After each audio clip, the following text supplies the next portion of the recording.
So when Sam Warburton talked about wanting 3 Welsh regions, I don't really think this is what he meant, is it? Lots to talk about on this one, as Cardiff Rugby are in administration. And yes, I think this is probably the reason why this channel exists, because even when I am away, and you know, yeah, there's beautiful palm trees to look at here at Laguna Beach. I still sit here, yes, I look at the Pacific Ocean, I look at the palm trees, and I also sit there thinking, I wonder how Cardiff are going to restructure their business operation in order to be a viable, ongoing concern. That is the sort of Rugby North stuff I think about. If you appreciate the content on the channel, then, well, hit subscribe, give the video a thumbs up, and get stuck in. It's weird, actually. Let me just show you this while I'm here. Let me just flip this round and have a look at the fog. It's so bizarre. The sun's really warm. It's burning through, but there is, and you go 2 minutes up the hill, and it is bright blue skies, but you come down to sea level, and there's this fog. It's really, really interesting. So beautiful. Anyway, Cardiff, less of a beautiful situation. No, I'm not saying Cardiff's not beautiful. Cardiff is a very beautiful city, but not a beautiful situation. They've entered formal insolvency process, the owners have, and that basically means that they do not have to meet the financial, they don't have the financial means to meet its financial obligations and expenses. So the business, as it currently stands, is no longer viable. And this means when you enter administration, either a restructure needs to happen to make it viable, sell the business, but keep it operating, or a liquidation where the business is wound up, the assets sold off to repay the creditors. So it's uncertainty for absolutely everyone involved, and there's a lot of playing staff, coaching staff, just staff in general, even the people that, the stewards that work at the game, the people in the hospitality at Cardiff Rugby, everyone has now got uncertain circumstances. It looks like what's happening is the WRU are staging an emergency takeover. So what does that mean? What are the consequences of that? But firstly, before I go into that, a quick update on, well, a quick look back at what happened. What happened? Well, 15 months ago, it was Helford Capital Limited. They took ownership of Cardiff Rugby. They took a majority stake of 85%. And that was done partly by Cardiff shareholders, basically just saying, yeah, do you know what? We're never going to make any money. We will wash our hands of the equity we have, and we'll let these new owners take it on to hopefully a bright and sustainable future. It was hoped they were going to bring a load of financial input from the Middle East, Abu Dhabi particularly, where they had some business connections. There was talk about naming rights as part of a new trading exchange which could be launched and which Cardiff Rugby could be the beneficiaries of. The longer it went on, the more and more the Cardiff board started to think this wasn't actually going to materialise. The board, as they grew more sceptical, the last set of accounts that are in the books from 2023 showed a £2 million annual loss. We don't know what the most recent financial picture is, but you'd imagine it's not a good one if the owners are saying we can't keep doing this, so we're gonna wash our hands of it. The WRU are taking on Cardiff Rugby as a going concern. That means they don't take on the debts, but they will be liable for any ongoing costs, so player wages. And if there's a £2 million loss next year or over the next year, the WRU will be liable to pay that. So unless there's fundamental changes, it's going to cost, you would imagine, if those last financial reports are anything to go by, it's going to cost the WRU £2 million a year. That's a black hole. So either they can restructure so that it's not costing them £2 million a year, and that means cutting operating costs, so maybe casting aside some expensive players, cutting the budget right down, which isn't going to make Cardiff any more competitive anytime soon. They can maybe, who knows, maybe the WRU can squeeze £2 million or more every year's worth of value that Helford Capital Limited couldn't.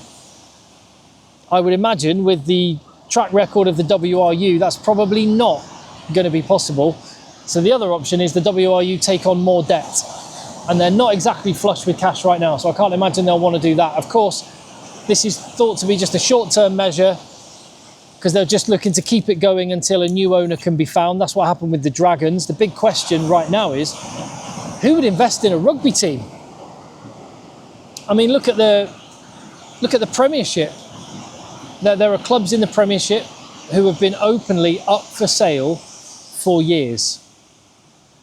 No secret, but no buyers either. Someone buying a rugby club, it needs someone who doesn't mind working a lot for no money because they love the game so much. And in some cases, if you want to make it a success, someone that doesn't mind spending their children's inheritance for a passion project. That's basically where rugby's at right now. And there's a good example of that in the Premiership. Steve Lansdown at Bristol.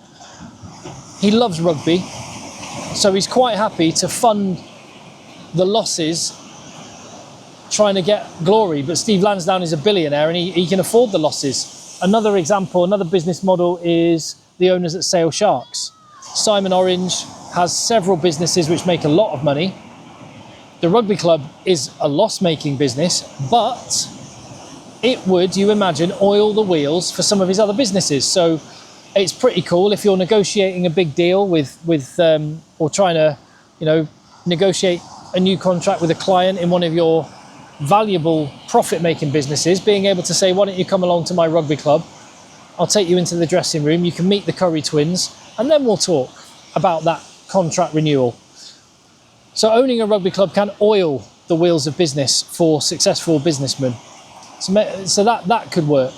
There are other models, of course, but basically whoever buys Cardiff needs lots of money, needs to be willing to make hard decisions to spend less money and therefore make Cardiff less successful on the pitch and deal with all the flack that you get from fans by doing that, or they need to be willing to lose a lot of money with no guarantee that it will lead to success on the field. So yeah, fundamentally your thoughts are with players, staff, fans when things like this happen. One question I've got and one thought that sprung to mind is, what would have happened if this was any region besides Cardiff? Because there's been a lot of talk, Sam Warburton being a prime example, of been a lot of talk from people saying Welsh rugby should have fewer regions, condense the concentration of quality players into fewer teams to make them more competitive on the field, and that would help the Welsh team. And I actually agree with that, for what it's worth. And I wonder if, had this happened to Dragons or Scarlets, would the WRU be rushing to save them? I think they probably would, because they've got a lot of players involved in those. But would privately, at least, there be people thinking, well, maybe this is for the best. We've managed to restructure it without having to make a difficult decision ourselves. And in that way, I think it's a little bit like the Premiership. Go back a few years, pre the whole COVID thing and all the rest of it, when it was shaky ground, clubs were making a loss. And I think when Worcester, I can't remember who was first. Was it Worcester first and then, or was it Wasps first? Whatever the case. When those three clubs went, certainly when the first one went, I think there were some clubs going, oh, that's all right. We can do a ring-fence Premiership and keep all the money for ourselves. We're playing too many games anyway. So it's kind of made the decision for us. And there wasn't an appetite to save any of those clubs. Whereas now, if rumours are to be believed, it looks like Bath and Bristol are going to be bankrolling Newcastle by loaning them money, because now you cannot afford to lose Newcastle. And it's a little bit like that with the situation in Wales. If there's one region that is never going to be let to fail, it's going to be Cardiff. If it were Dragons in the same situation, I wonder whether there would be excuses made. Oh, we don't have the money, it's not there, we can't save it, we're really sad, but we're going to have to let it go. I wonder if that might be the case. The irony being, Dragons, they're on track to break even. I think maybe even a small profit potentially could be made by Dragons. And a part of that, of course, is that they've made tough decisions to spend less on players and therefore not be as competitive and consequently be right down there at the foot of the URC. Maybe a similar process needs to happen with Cardiff as well. The backdrop to all of this, to sort of bring it back round to the bigger picture, the backdrop to all of this is the much talked about PRA, Professional Rugby Agreement, which, and I'm quoting the WRU here, I made a note of it, establishes financial stability and creates foundations for success. And the next deal, which is, well, they've been talking about signing it for a while, but they haven't actually signed it yet, would secure things and funding until 2030.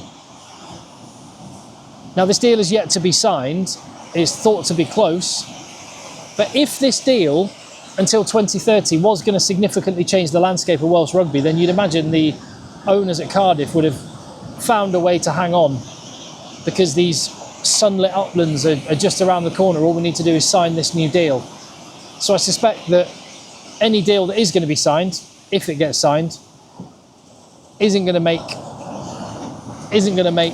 the Welsh regions on a sound financial enough footing to compete in the URC, and it isn't going to be, well, and you know what, it isn't the WRU's job to bankroll failing businesses. So this is where the difficult decisions are. Do you live within your means at the bottom of the URC, or do you be more competitive, as Cardiff have been, and then go bust?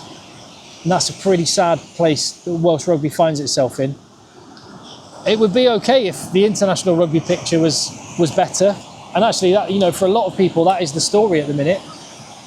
International rugby is in so many cases on a high, looking fantastic, making a load of money, producing a brilliant quality product on the field, which commercial partners want a massive part of. But club rugby, not the same. In Wales, of course, the club rugby certainly is struggling, and it's hard to see a quick route out of that. But it's hard to see a quick route to the national team being successful as well. It looks like a long, hard slog for any Welsh rugby fan, and I take no pleasure in saying that, and I don't have any solutions, as you'll imagine, as you can see from the video I've just made. I have no solutions. I have problems. I think probably the smartest thing to do would be to actually do what the Dragons have done. Live within your means and accept losing for a bit until that next crop of youngsters come through. And in the meantime, I would suggest being quite happy with your players playing anywhere in the world. And if an English club wants to use up its salary cap, paying one of your international players to play for their team, or an Irish province or Scottish region, whatever the case may be, let them go and concentrate the money you have on the young players that are coming through. Of course, I'd be saying the same to the English clubs. What are you doing spending your money on a load of Welsh international players? Develop the next crop of English players, but there you go. Not a great position. So there you go, from Laguna Beach, from the Pacific Ocean. It really is weird, this fog's so weird. Thank you very much. If you appreciate the content on the channel, hit subscribe, give the video a thumbs up. I'll see you on the next one.